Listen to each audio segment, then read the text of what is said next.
ગોધરા નગરપાલિકા ચૂંટણી જંગ જામ્યો। પ્રચારના અંતિમ તબક્કામાં આકરી ગરમી વચ્ચે રાજકીય પક્ષોમાં પ્રચારનો ગરમાવો જોવા મળ્યો।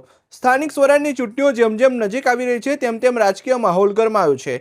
તમામ રાજકીય પક્ષો દ્વારા પ્રચાર પ્રસારની ગતિ તેજ કરી દેવામાં આવી છે। ખાસ કરીને ગોધરા નગરપાલિકા વિસ્તારમાં આજે ચૂંટણી પ્રચારનો માહોલ ટોચ ઉપર જોવા મળ્યો હતો।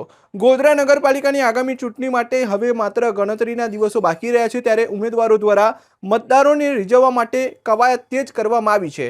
આજે અંગ ત્યજાવતી ગરમી અને બપોરના આકરા તાપની પરવા કર્યા વગર ભારતીય જનતા પાર્ટી દ્વારા એક ભવ્ય બાઇક રેલીનું આયોજન કરવામાં આવ્યું હતું। ગોધરાના વિવિધ વોર્ડમાંથી પસાર થયેલી આ રેલીમાં મોટી સંખ્યામાં ભાજપના કાર્યકરો અને સમર્થકો જોડાયા હતા। કાળઝાળ ગરમીમાં પણ કાર્યકરોનો ઉત્સાહ જોવા મળ્યો હતો।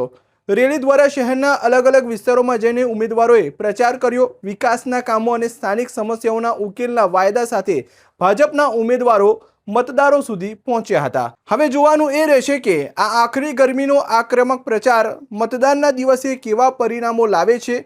ગોધરાના મતદારો હવે કોના ઉપર વિશ્વાસ મૂકે છે તે તો આવનારા સમયમાં જ સ્પષ્ટ થશે।